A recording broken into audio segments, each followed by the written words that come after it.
पुढे लिहा प्रावरण व शिलावरण म्हणजे आता पहा शिलावरण म्हणजे हे प्रावरण म्हणजे हे समजलं किंवा कवच आणि मध्यावरण काही म्हटलं तरी चालते. प्रावरण म्हणजे हे आणि शिलावरण याच्या मधात या दोन थरांच्या मधात. आता हे दोन आले त्याच्यामध्ये प्रावरण म्हटलं तर काय आले हे दोन आले ठीक आहे आणि मध्य शिलावरण म्हटलं तर हे दोन आले. मग या दोघांच्या मधात म्हणजे या थर आणि या थरांच्या मधात एक गॅप आहे त्याला इंग्रजीत डिस्कंटिन्युटी असं म्हणतात. काय म्हणतात इंग्रजीत त्याला डिस्कंटिन्युटी असे म्हणतात. मग ती डिस्कंटिन्युटी ज्या शास्त्रज्ञाने शोधली त्या शास्त्रज्ञांच्या नावावरून त्यांना म्हणतात मोहविलगता. लिहा प्रावरण आणि शिलावरण या दोघांच्या मध्ये एक अनियमित थर आढळतो. प्रावरण आणि शिलावरण म्हणजेच काय क्रस्ट आणि मेंटल या दोघांच्या मधात एक गॅप आढळते एक अनियमित थर आढळतो. त्या थराला किंवा त्या लेअरला मोहविलगता असे म्हणतात. मोहविलगता असे म्हणतात. इंग्रजीत याला मोहो डिस्कंटिन्युटी असं म्हणतात. ही मोहो या शास्त्रज्ञाने शोधून काढलेली आहे. झालं clear? It's more than sufficient for combine.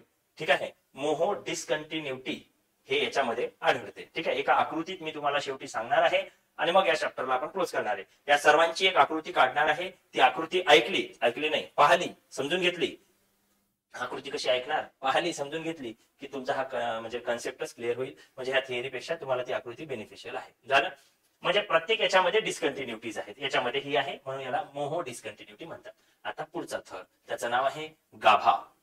भूपृष्ठापासून 2890 km हे गाभा 2890 km टू तिथून सुरू होतो हा तर 6371 km 6371 km 6371 km डेप्थ आला आता पृथ्वीपर्यंत. ठीक आहे. लिहायचं आहे याचे आकारमान 16% आहे. आकारमान कशाचं आहे 16% आहे. ठीक आहे. आता मला सांगा इथे जे पदार्थ आहेत भूगर्भात चाललो आपण इथे पदार्थ कसे आढळतील काही लिक्विड काही सॉलिड.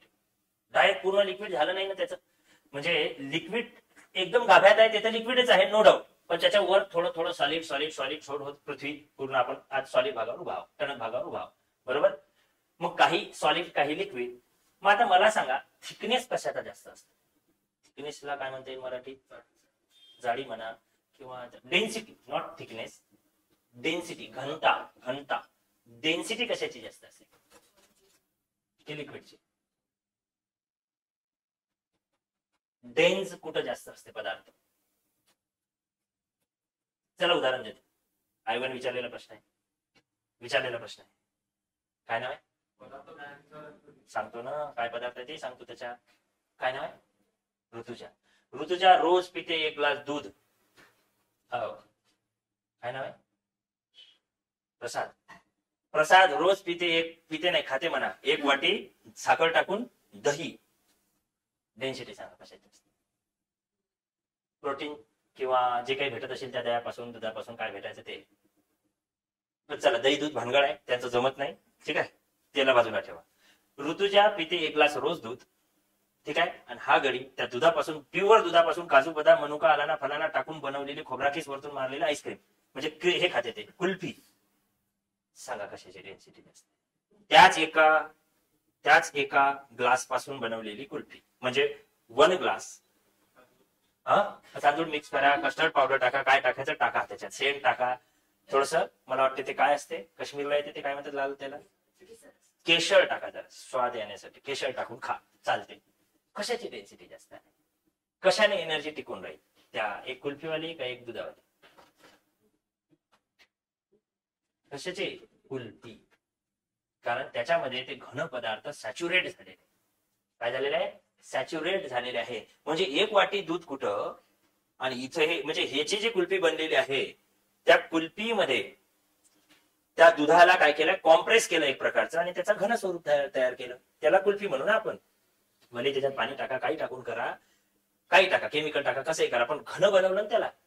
म्हणजे साध्या भाषेमध्ये पातळ असणारं ताक आणि घट्ट असणारं दही तर डेन्सिटी याची जास्त. त्यामुळे हा जो लेअर आहे बनलेला या लेअर पैकी इथं डेन्सिटी ही जास्त आहे कारण ते लिक्विड जरी असला तरी घट्ट असला पदार्थ आहे म्हणून इथे घनता लिहायचा आहे. इथे या थरामध्ये उच्च घनतेचे पदार्थ आढळतात, या थरामध्ये हायली डेन्सिटीचे इलेमेंट्स आढळतात, ज्याची डेन्सिटी खूप खूप जास्त आहे, हायली डेन्सिटीचे पदार्थ आढळतात. विशेषतः यामध्ये काय आढळते ते लिहायचं आहे. ठीक आहे, लिहा. यामध्ये निफे, निफे, निफे म्हणजे काय? एन मोठा, आय लहान, एफ मोठा आणि ई लहान. काय लिहायचं? निफे. निकेल आणि फेरस, निकेल आणि फेरस, निफे, निफे. यामध्ये निफे. फेरस म्हणजे काय? आयर्न. ठीक आहे, निफे, निकेल आणि फेरस. ठीक आहे, म्हणजे कंसातही लिहू शकता तुम्ही, निकेट आणि आयरन. 80%, किती टक्के? 80%, 80% निकेल आणि फेरस. ठीक आहे, तर 20% सिलिकॉन आढळते. 20% काय आढळते? सिलिकॉन. 20% सिलिकॉन, 80% निफे. ठीक आहे, निकेल, फेरस आणि सिलिकॉन. झालं, म्हणजे 80% निकेल फेरस आढळते, म्हणून हे पदार्थ घन आहे.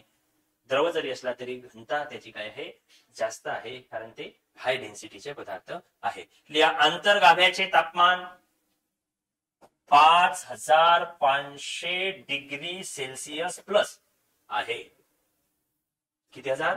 5500 डिग्री सेल्सिअस आहे. तर घनता, याची घनता किती आहे?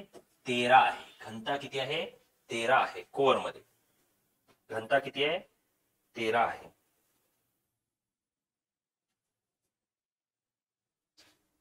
प्रावरण आणि गाभा यांच्या दरम्यान, प्रावरण आणि गाभा यांच्या दरम्यान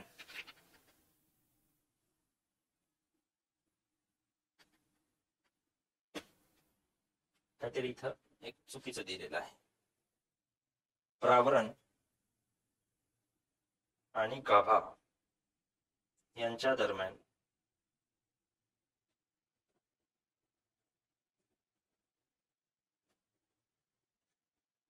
सीमावर्ती भागामध्ये, म्हणजे ते काही डिस्कंटिन्युटी त्या कोअर मध्ये येते आणि काही बाहेरही येते. त्यामुळे पुढे मी आकृतीत सांगतो.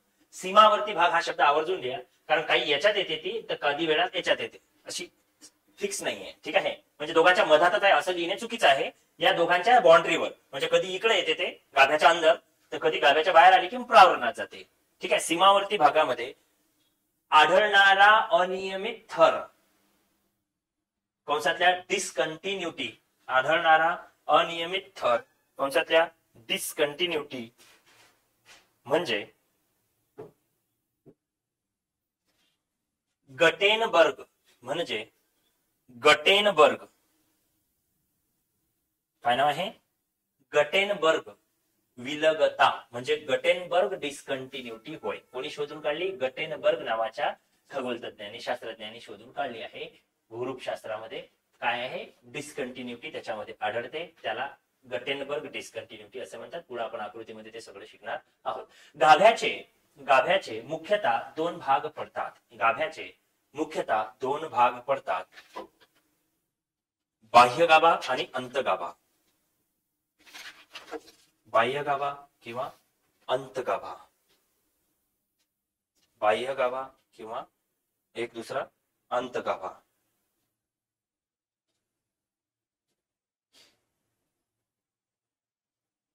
म्हणजे आउटर कोअर आणि इंटर कोअर, कोअरचे दोन पार्ट. बाह्य भाग म्हणजे बाह्य गाभा म्हणजे आउटर कोअर, आणि तो म्हणजे काय? Inter core. ठीक आहे, जेवढं शिकतो म्हटलं की नाही तेवढं त्याच्यामध्ये आहे. झालं, एवढं क्लिअर. पुढे आता हे आकृती म्हणजे ही संपला, हे चार्ट जो आहे ना, हा ग्राफ हा संपला. आता आपण याची थोडी अतिरिक्त याच्यापेक्षा थेरी ऍडिशनल पाहू. लिहा.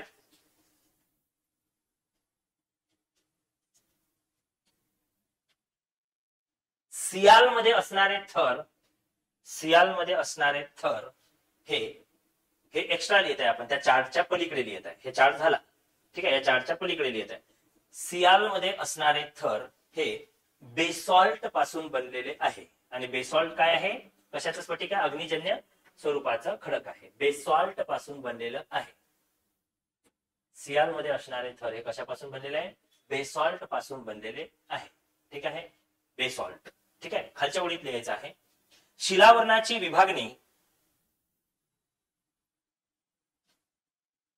शिलावरणाची विभागणी मोठ्या विशाल असणाऱ्या शेड्स मध्ये, कंसातल्या पट्ट्यामध्ये, मोठ्या विशाल असणाऱ्या शेड्स मध्ये, कंसातल्या पट्ट्यांमध्ये झाली आहे. त्यामुळे या भागात विविध भूपट्ट, त्यामुळे या भागात विविध भूपट्ट,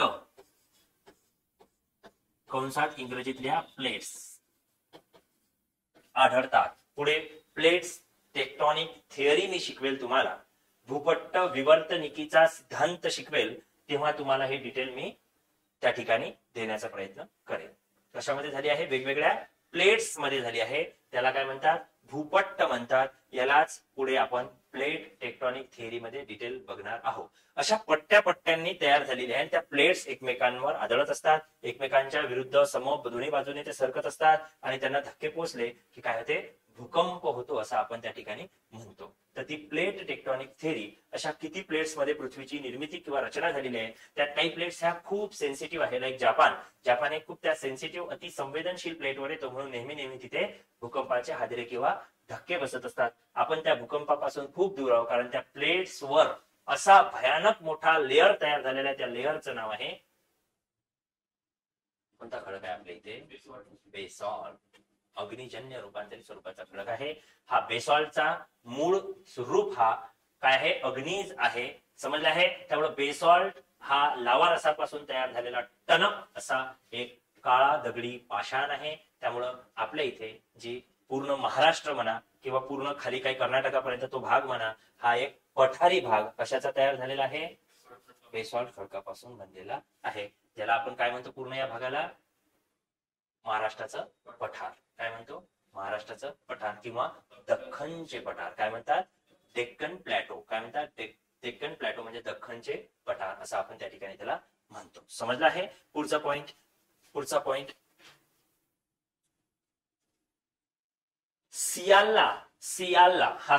सियालला आजच्या भाषेमध्ये आपण कॉन्टिनेंटल क्रस्ट असे म्हणतो, म्हणजे भूपृष्ठावर असणारं कवच. कॉन्टिनेंटल क्रस्ट असे म्हणतो.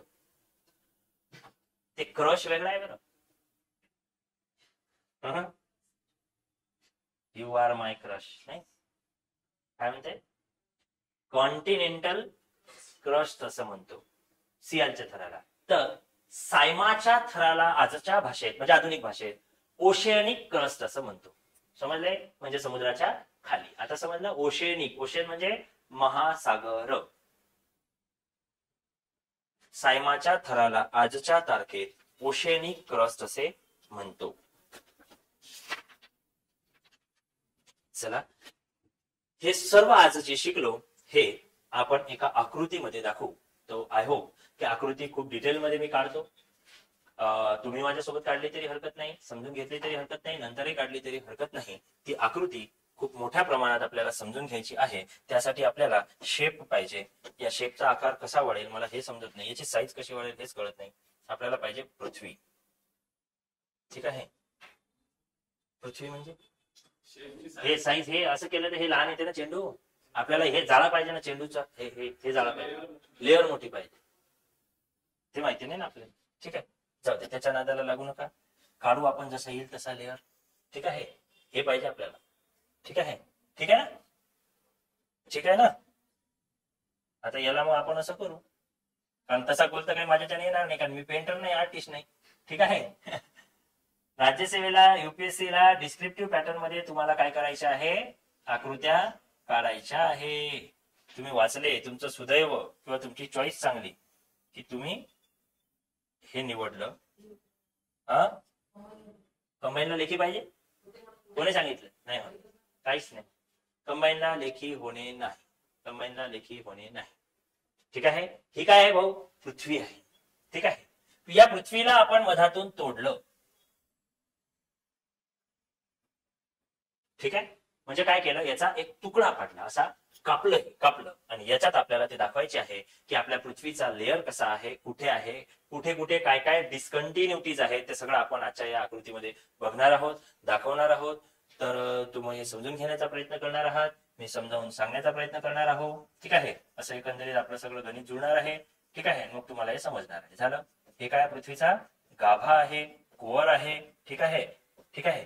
याच्यामध्ये आपल्याला क्रस्ट, मेंटल आणि कोअर तिन्ही समजून घ्यायचं आहे. म्हणजे लिथोस्फिअर, मेझोस्फिअर आणि कोअर तिन्ही लेयर्स आपल्याला समजून घ्यायचे आहे. म्हणजे शिलावरण, मध्यावरण आणि गाभा समजून घ्यायचा आहे. म्हणजेच कवच, प्रावरण आणि गाभा समजून घ्यायचे आहे. विषय एकच आहे, नावं अनेक आहे, ते तुम्हाला कळले पाहिजे. झालं क्लिअर. त्यानंतर सर्वात भूपृष्ठाच्या वरचा लेअर आहे भाऊ, त्याचं नाव काय आहे? काय नाव आहे? सियालचा बनलेला आहे. कशाचा? सियालचा बनलेला आहे. ठीक आहे. यालाच कॉन्टिनेंटल क्रस्ट असे म्हणतात. यालाच काय म्हणतात? कॉन्टिनेंटल क्रस्ट, क्रस्ट असे म्हणतात. ओके. कॉन्टिनेंटल क्रस्ट असे म्हणतात. वरचा लेअर, अगदी अगदी वरचा लेअर. ठीक आहे. त्या वरच्या लेअरच्या आतमध्ये आपल्याला एक लेअर काढायचं आहे.